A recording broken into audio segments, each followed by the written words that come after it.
Hey there, I'm Ava, 32 years old, thriving in my marketing career and living what I thought was my dream life.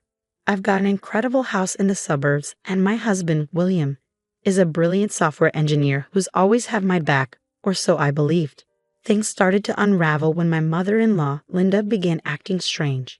Now, Linda and I have never been close, but suddenly she's all buddy-buddy with Luna, the daughter of our new neighbors. Luna's 25, and Linda treats her like the daughter she never had. Hey William, have you noticed how much your mom's been hanging out with Luna lately? I asked one evening over dinner. Huh? Oh yeah, Mom said she's helping Luna with job applications or something, he replied casually. I shrugged it off. That's nice of her, I guess. But I couldn't shake this weird feeling. Every time I saw them together, they'd be whispering and giggling like schoolgirls. It was unsettling. During our weekly game night, I vented to my friends, Tom and Karen. Am I overthinking this, or is Linda acting weird?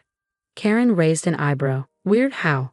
She's suddenly best friends with Luna. It's like they've got some secret joke that I'm not in on. Tom laughed.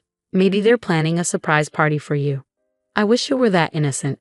Work was crazy, and I was up for a major promotion, so I was practically living at the office. Meanwhile, William started coming home later and later. Another late night? I asked, trying to sound casual. Yeah, this project's brutal. Don't wait up, he said. I wanted to believe him, but my gut told me something was off. One afternoon, I was grabbing the mail and spotted Linda and Luna huddled together on Linda's porch. They went silent as soon as they saw me. Hey Ava, Luna chirped, overly cheerful. How's work? Busy, I replied, forcing a smile. What are you two up to? Linda waved it off. Oh, just some girl talk, nothing you'd be interested in, dear. Right, because I'm not a girl or anything. That night, I couldn't sleep, replaying all the strange vibes in my head. The whispers, the late nights, the awkward silences. Was I just being paranoid, or was something seriously wrong? Little did I know, my perfect life was about to implode. The people I trusted were the ones holding the matches, ready to burn it all down. Monday morning, I walked into work, ready to crush my presentation for the promotion. But something felt off. People were whispering, giving me sideways glances. After my presentation, my boss, Mr. Johnson, called me into his office. We need to talk, he said, looking uncomfortable. There've been some rumors about us. I'm sorry, but I have to pass you over for the promotion. We can't have people thinking. Well, you understand. I was stunned. What? That's ridiculous. There's nothing going on between us. He sighed. I'm sorry, Ava. My hands are tied. I left work early, my mind spinning. At a neighborhood barbecue that weekend, I overheard Mrs. Peters gossiping with another neighbor. Did you hear about Ava Thompson? Apparently, she throws wild parties. Someone even said they saw drugs there. I nearly dropped my plate. What the hell was going on? When I got home, I confronted William. People are saying insane things about me, wild parties, an affair with my boss. What's happening? William looked uncomfortable, avoiding my eyes. I don't know, Ava. Maybe there's some truth to it. You've been working late a lot. I stared at him shocked. Are you serious? You know me better than that. The next day, Linda stopped by unexpectedly. Oh, Ava, she said with fake concern. I'm worried about you. Your behavior lately. It's just not right. Maybe you should be careful. Before I could respond, Luna bounced in. Hey, William, ready for our run? She smiled and touched his arm, laughing at something he said, while he just stood there, not even trying to push her away. Even Tom and Karen started acting strange. At our next game night, Karen asked, hesitantly, Ava, is everything okay? We've been hearing things. I'm not having an affair, I'm not doing drugs, and I'm not throwing wild parties, I snapped. Tom looked skeptical. Look, if you need help. I stormed out, feeling more alone than ever. The final straw came when I decided to surprise William by coming home early. As I walked in, I heard laughter from upstairs. I rushed to our bedroom and froze. There was Luna, twirling in front of my mirror in my favorite dress. William was sitting on the bed, smiling at her. What the hell is going on here? I demanded. William jumped up, looking guilty.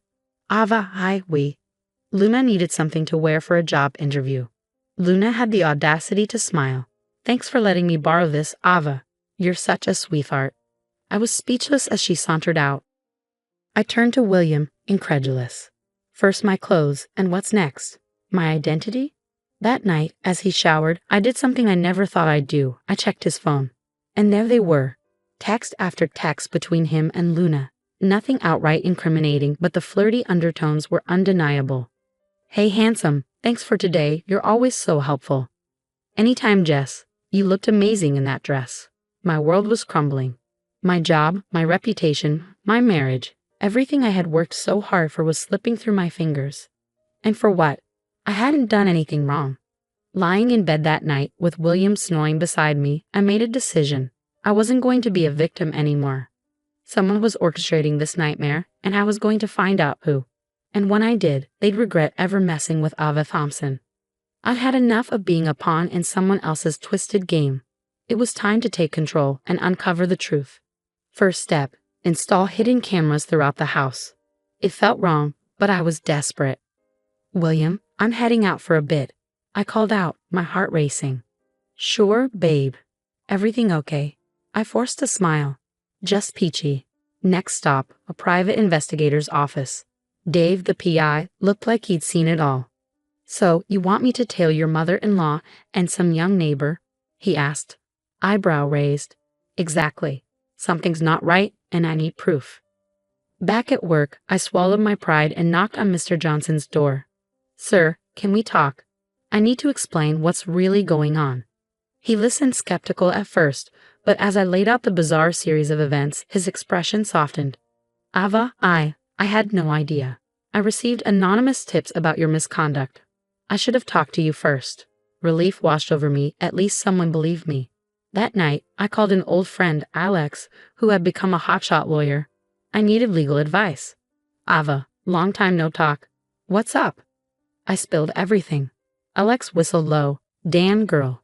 You're in a mess. But don't worry, we'll figure this out. Days passed, and the evidence started pouring in.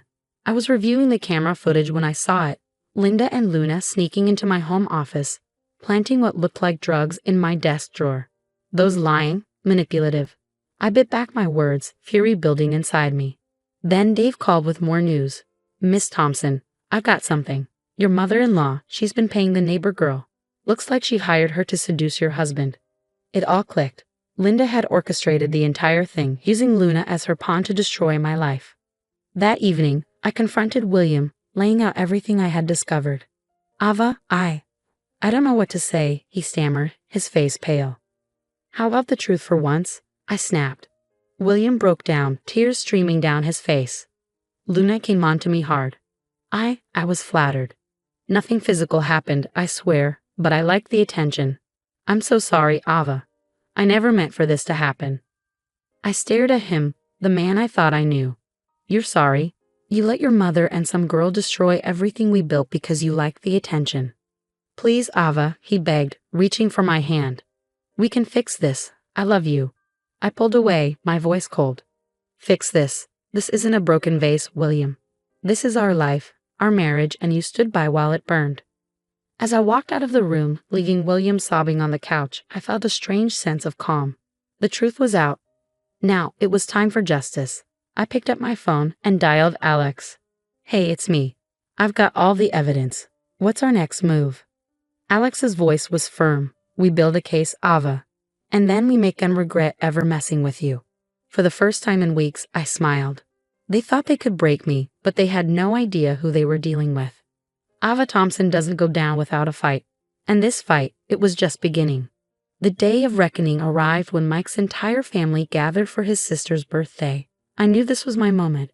With Alex by my side for support, I walked in, head held high. I have something you all need to see, I announced, setting up my laptop. The room fell silent as the footage of Linda and Luna played on the screen. Gasps echoed through the room as the footage of Linda planting drugs in my office played. Mom, what the hell? Mike's sister exclaimed, her face a mix of shock and disgust. Linda sputtered, her face flushed. It's not what it looks like, but I wasn't done. I turned to William's siblings, holding their gaze.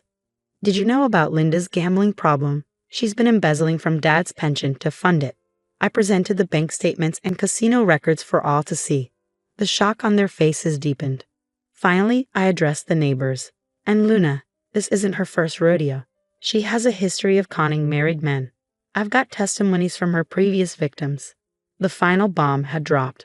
The fallout was immediate and intense.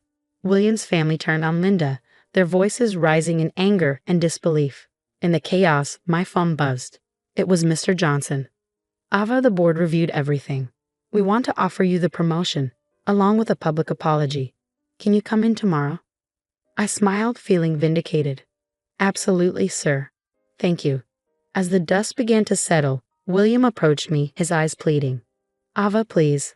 I know I messed up, but can't we try to work this out? I love you. I took a deep breath, steadying myself. No, William, we can't. My lawyer will be in touch with the divorce papers.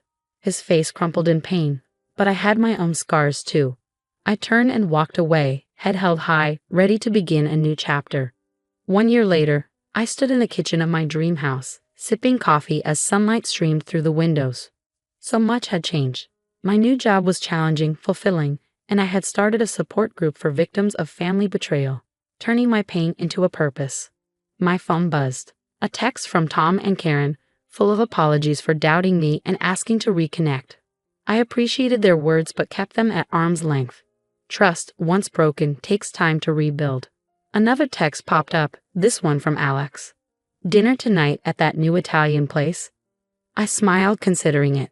Alex had been my rock through everything. Maybe it was time to see where this could lead. I turned away from the window and caught a glimpse of my reflection in the mirror. The woman staring back at me was stronger, wiser, and fiercely independent. The scars were still there, deep beneath the surface, but they no longer defined me. I'll never let toxic people dim my light again, I promised myself. With that, I grabbed my keys, ready to face the day. My past had tried to break me, but instead, it had forged me into someone unbreakable. And that woman, she was ready to take on the world.